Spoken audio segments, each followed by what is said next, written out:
Watershed moment of ancient history of India. ये कहानी है 6th और 5th BC की, जब नॉर्थ इंडिया में गंगा यमुना के दोआब में आर्यन संस्कृति अपने चरम पर पहुंच चुका था। जहाँ तक हम जानते हैं, किसी भी धर्म को राइज होने के लिए कुछ कारणों का सामना करना पड़ता है, जैसे सोशल, इकोनॉमिक और पॉलिटिकल कारण होते हैं। 6ठी शताब्दी ईसा पूर्व में दौरान जैन धर्म के उद्भव के बाद बौद्ध धर्म का उदय हुआ, लेकिन जैन धर्म के विपरीत, जो केवल भारत तक ही सीमित रहा, बौद्ध धर्म दुनिया भर में फैल गया। शुरू करते हैं डिस्कशन बुद्धिज्म के कॉज ऑफ ओरिजिन का।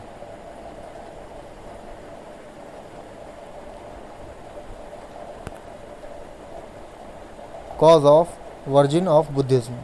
दोस्तों, चूँकि बुद्धिज्म और जैनिज्म एक ही समय में अस्तित्व में आए, इसलिए दोनों के उदय के कारण भी समान ही थे।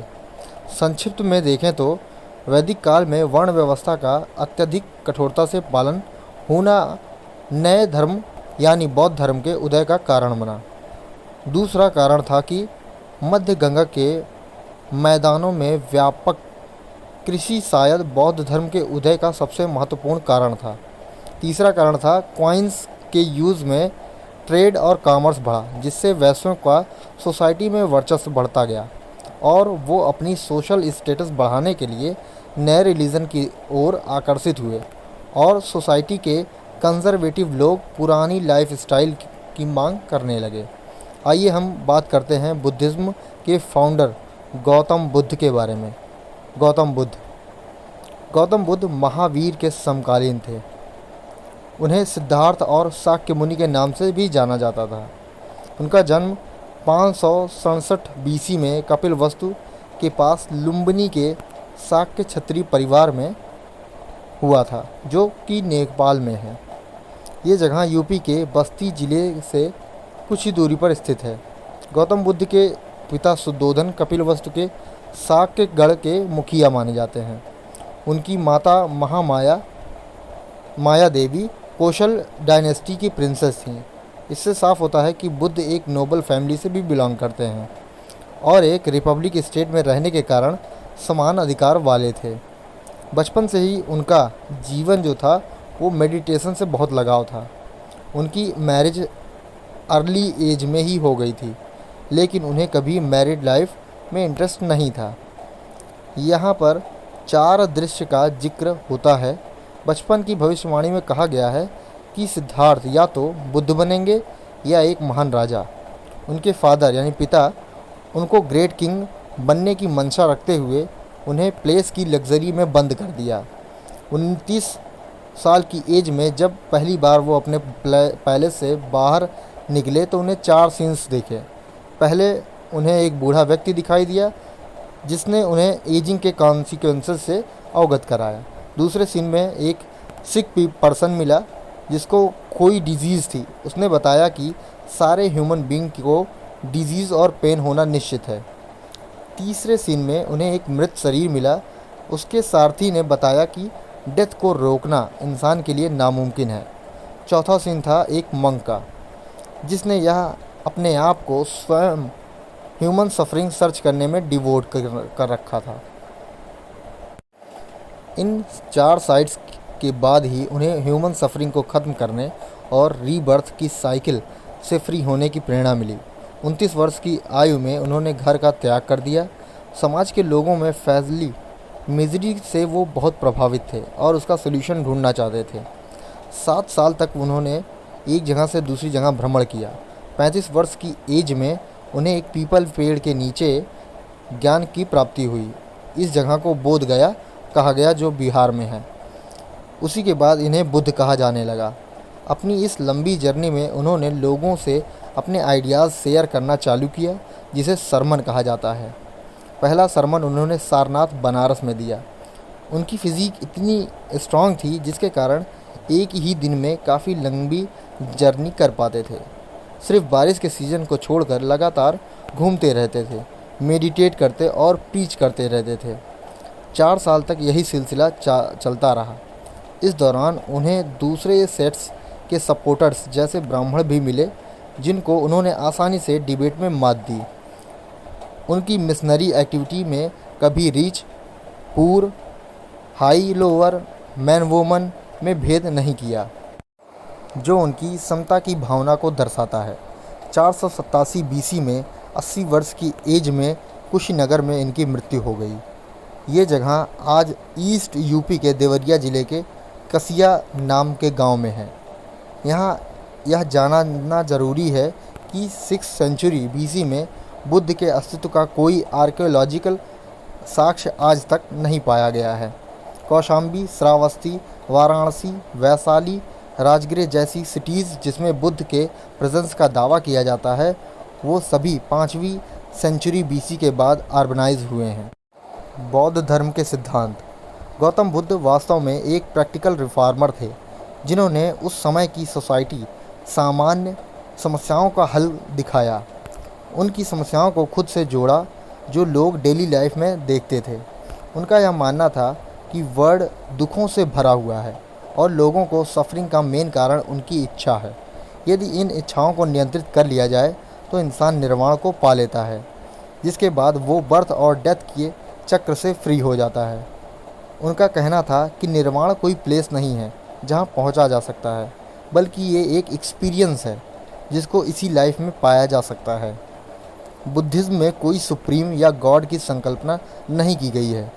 बुद्ध में ह्यूमन मिजरी को एलिमिनेट करने के लिए अष्टांगिक मार्ग का पालन करने को कहा गया है। इसके 8 फोल्ड पाथ में हैं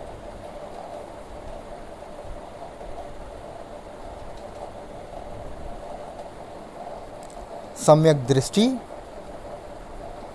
सम्यक संकल्प, सम्यक वाणी,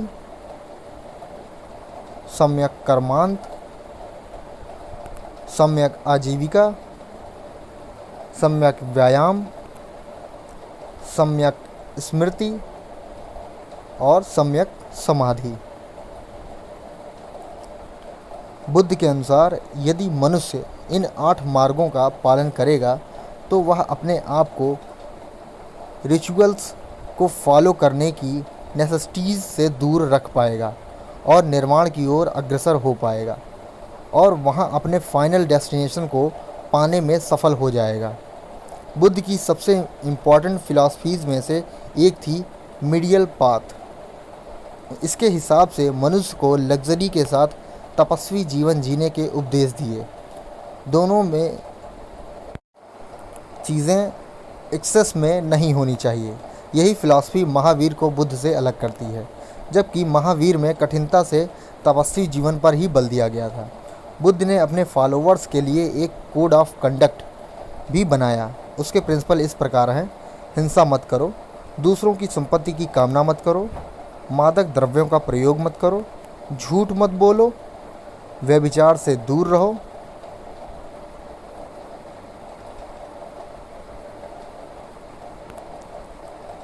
ये बुद्धिस्ट टीचिंग अन्य धर्मों में देखने को मिलती है। बुद्ध के अनुसार हर इंसान अपने हैप्पीनेस के लिए रिस्पॉन्सिबल होता है। दोस्तों, जैनिज़्म और बौद्धिज़्म इसी समय राइज हुए थे। इसके कंपैरिजन जैनिज़्म से करते हैं। दोनों बर्थ और डेथ की साइकिल से बिलीव करते हैं, जिसे निर्वाण के बाद ही तोड़ा जा सकता है। बुद्धिज़्म में सिन को परिभाषित नहीं किया गया है, जबकि जैनिज़्म में दूसरों को हानि पहुंचाना सिन बताया गया है। बुद्धिज़्म के अनुसार लाइफ को सफरिंग बताया गया है, जो हमारी डिज़ायर के कारण उत्पन्न होती है। हर वक्त एट फोल्ड पाथ को फॉलो करके दुखों से बचा जा सकता है। जैनिज़्म सभी लिविंग को रिस्पेक्ट करता है और लिबरेशन का माध्यम 5 प्रिंसिपल बताए गए हैं। बुद्धिज़्म के 2 सेट एराइज हुए, हीनयान और महायान। जैनिज़्म के 2 सेट एराइज हुए, श्वेतांबर और पीताम्बरस।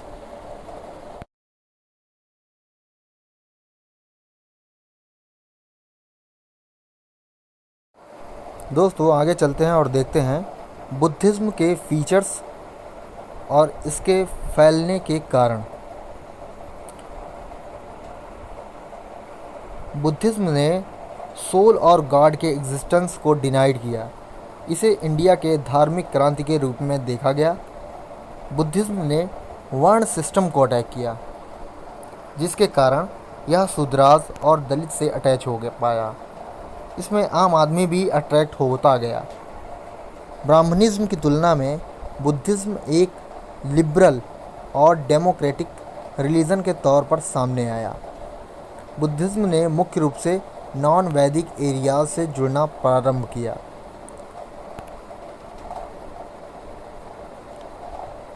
बुद्ध की पर्सनालिटी और इनकी शिक्षा में लोगों में इसका तेज़ी से प्रसार किया।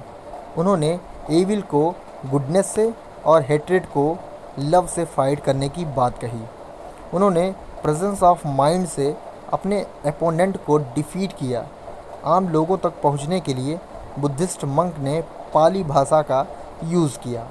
बुद्ध ने संघ को ऑर्गेनाइज्ड किया और महिलाओं को भी इसमें प्रवेश दिया। गुलाम केवल अपनी मालिक के स्वीकृति के बाद ही संघ को ज्वाइन कर सकते थे।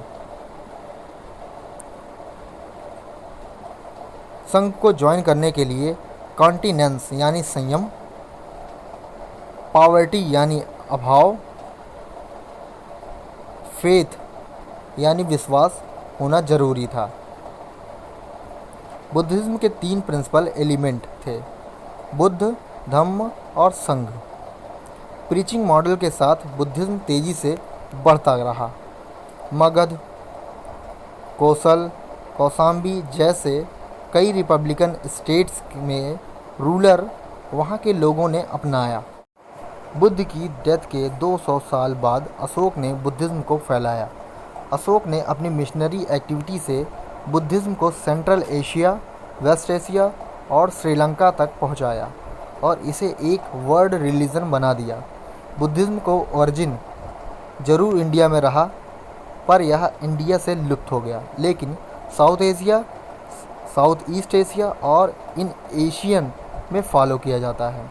गौतम बुद्ध के डेथ के बाद उनकी टीचिंग को सुरक्षित करने के लिए काउंसिल का गठन किया गया। आगे चलकर टोटल 4 काउंसिल्स हुई। आइए नज़र डालते हैं बुद्धिस्ट काउंसिल पर। फर्स्ट काउंसिल महाकश्यप की अध्यक्षता में किंग अजातशत्रु के समय में 483 बीसी में हुई। यह राजगृह की संतनापन्नी केव में हुई। बुद्ध की टीचिंग यानी सूत्र को प्रिजर्व करने के लिए 3 पिटकों में डिवाइड किया गया। सेकंड काउंसिल किंग कालाशोक के शासन में वैशाली में 383 बीसी में हुई। यह सब कामी की अध्यक्षता में हुई है। थर्ड काउंसिल किंग अशोक के शासनकाल में पाटलिपुत्र में 250 बीसी में हुई। मोगली पुत्र तिस्स ने इसकी अध्यक्षता की। फोर्थ काउंसिल किंग कनिष्क के शासन में 72 एडी में कुंडलवन कश्मीर में हुई। इसकी अध्यक्षता वसुमित्र ने की थी। फोर्थ काउंसिल इम्पॉर्टेंट रही क्योंकि इसी में बुद्धिज्म 2 सेट्स महायान और हीनयान में डिवाइड हुआ। आज दोस्तों बुद्धिज्म हजारों schools of thoughts and sets से में डिवाइड्स है। आइए समझते हैं स्कूल्स ऑफ बुद्धिज्म। महायान, इसका लेटरल मीनिंग है ग्रेट व्हीकल। इसके अंतर्गत बुद्ध को गॉड की श्रेणी में रखा गया। बुद्ध की आइडियल वर्शिप को इम्पोर्टेंस दी गई।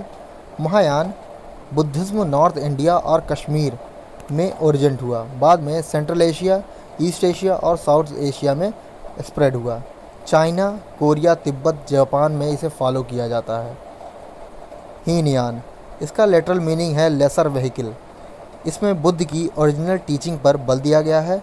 आइडियल वर्शिप को रिजेक्ट किया गया है। सेल्फ डिसिप्लिन और मेडिटेशन में इंडिविजुअल सॉल्यूशन को पाने की बात कही है। फिलॉसफी हीनयान का ही भाग है और इसे बुद्ध के ओरिजिनल टीचिंग के सबसे करीब माना जाता है। श्रीलंका में इसका उद्भव हुआ और साथ में साउथ एशिया में स्प्रेड हुआ। कंबोडिया, लाओस, म्यांमार, लंका और थाईलैंड में डोमिनेट हुआ। वज्रयान। यह 900 सीई में बुद्धिज़्म के स्कूल के रूप में आया, जिसे तांत्रिक बुद्धिज़्म के नाम से भी जाना जाता है। यह इंडिया में स्टार्ट हुआ और इसमें कुछ स्पेशलाइज्ड नॉलेज वाले लोगों को इम्पोर्टेंस दी गई। अब नज़र डालते हैं बुद्धिज़्म के इम्पोर्टेंट टेक्स्ट पर। Major Buddhist text. बुद्धिज़्म की टीचिंग ओरल थी, जिसको संघ के मेंबर ने राइज किया। फर्स्ट काउंसिल में 3 पिटकों को डिवाइड किया गया और 250 बीसी में पाली भाषा में लिखा गया। पहला विनय पिटक, इसमें धार्मिक अनुशासन के लिए मॉन्क्स और नन्स के लिए नियम का संग्रह किया गया। दूसरा सुत्त पिटक, इसमें बुद्ध की मेन टीचिंग यानी धम्म को वर्णित किया गया। इसको 5 निकाय में भी डिवाइड किया गया। पहला है दीघ निकाय, अंगुत्तर निकाय, खुद्दका निकाय, संयुक्त निकाय और महाजिमा निकाय। तीसरा अभिधम्म पिटक, इसमें मंक्स की टीचिंग का फिलॉसफिकल एनालिसिस दिया गया है।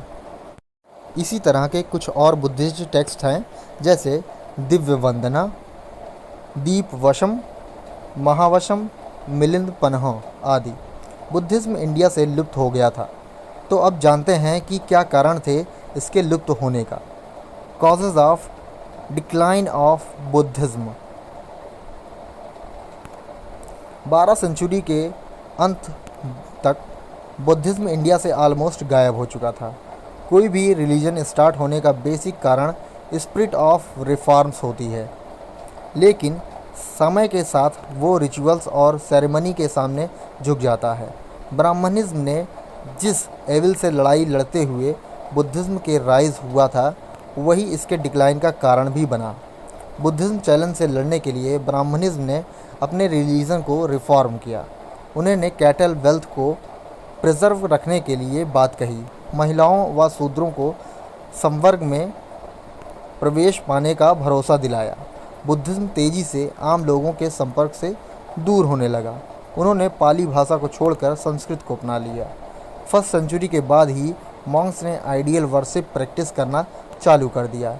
रिच ऑफ स्प्रिंग और रॉयल के चलते बुद्धिज़्म मॉन्क की लाइफ मोनेस्ट्री में इजी हो गई। कुछ मोनेस्ट्रीज जैसे नालंदा में 200 विलेज में रेवेन्यू कलेक्ट करना चालू कर दिया। 7th सेंचुरी तक बुद्धिस्ट मोनेस्ट्री इजी लविंग लोगों के लिए बुद्ध ने जिन कॉर्पोरेट प्रैक्टिस और को प्रॉबिट किया था, उसी से सेंटर बन गई। इसीलिए वज्रयान कहा गया। ब्राह्मण शासक पुष्यमित्र शुंग ने बुद्धिस्ट को परस्यूट किया। हूण किंग मिहिरकुल ने सभी बुद्धिस्ट को मार दिया। शशांक ऑफ गॉड ने बोधि वृक्ष को नष्ट कर दिया, जहां बुद्ध को ज्ञान प्राप्त हुआ। हेन सांग के अनुसार करीब 1600 स्तूपों को नष्ट कर दिया गया और हजारों मॉन्क्स और फॉलोअर्स को मार दिया गया। साउथ इंडिया में बुद्धिस्ट और जैनिज्म ने शैव और वैष्णव से अपोजिशन का सामना किया। इस कन्फ्लिक्ट के चलते बुद्धिज़्म वीक हो गया। मोनेस्ट्रीज के रिच होने के बाद टर्किश इन्वेंडर इन्होंने टारगेट करने लगे। इन्होंने इसे लूटा। बुद्धिस्ट के एक बद्दी संख्या को मौत के घाट उतार दिया गया। इन्हीं कारणों से 12वीं सेंचुरी तक बुद्धिज़्म इंडिया से गायब हो गया।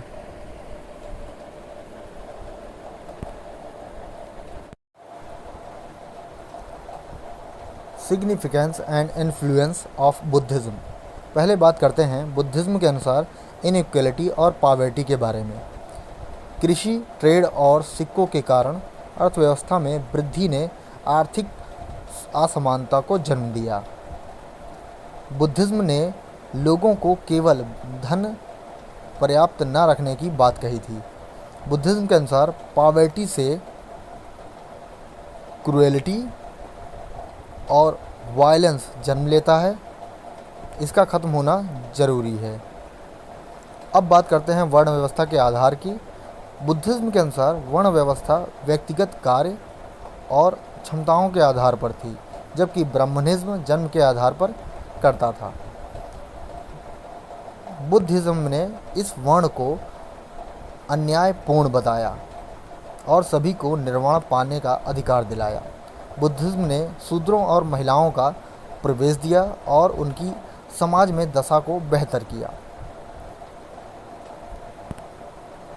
बुद्धिज्म ने मैनुअल लेबर को अपोज नहीं बल्कि प्रमोट किया।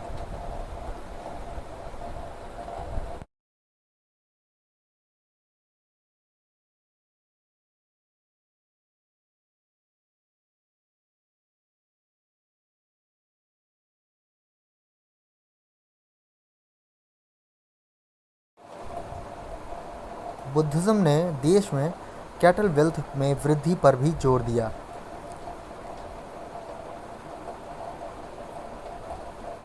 सुत्तानीपता में इसे फूड, ब्यूटी, स्ट्रेंथ, हैप्पीनेस, अन्नदा, वन्नदा, बलदा, सुखदा प्रदान करने वाला बताया गया है। ब्राह्मणवादी दर्शन में गाय की पवित्रता बौद्ध धर्म से इंस्पायर्ड होती है। बौद्ध धर्म ने समाज में तर्क संगतता को भी बढ़ावा दिया है।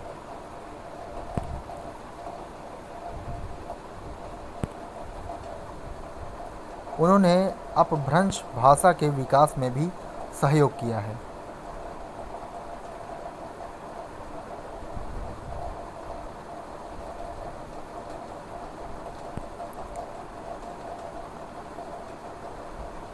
बुद्धिस्ट मॉनेस्ट्रीज शिक्षा के केंद्र के रूप में उभर कर आया, जैसे नालंदा, विक्रमशिला, बिहार, वल्लभी, गुजरात।